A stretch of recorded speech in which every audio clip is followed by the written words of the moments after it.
Господин полковник, я что-то... Vite, dépêchez-vous! 这个如果呀，让我安静点。我现在不能帮你们。Destined.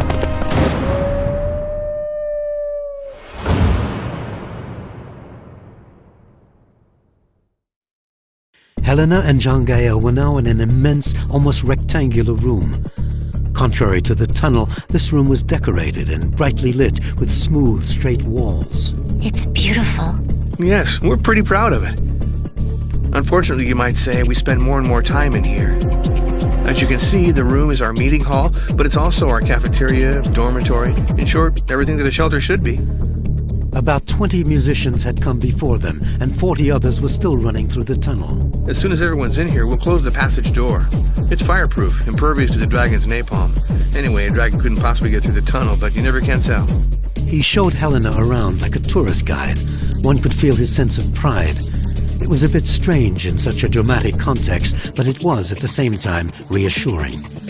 Obviously, Jean-Gaël was sure that they were safe, and it was comforting to let oneself be convinced, like a man driving his car. It was better to let him believe that his vehicle was the prettiest and the fastest, and that you truly admired it. We have direct ventilation, which comes up to the surface vertically to a camouflage site. We have food reserves, water, and the electricity is self-produced geothermally. We're soundproof from the outside, and the temperature is pleasant and constant. Here we have our monitoring controls, with radar protected from high temperatures, enabling us to see whether or not there are any intruders. As you can see, there's no more movement in the cathedral, but outside there's a lot of movement towards the east. What is there in the east? To the east is the world of mist. That's where Teresa, her dragons, and her mercenary soldiers come from. Then that's where my parents must have gone. Yes, and today they've taken 2 new prisoners, Suzanne Servion and Walter Andrew. Hello, you're Helena, aren't you? I'm Megan Roberts. I'm in charge of attendance records for the orchestra. Not to mention the loss of Michel Romblot and Jacques Chatelier. Lost? What do you mean, lost? They were in the dragon's line of fire when he broke down the door.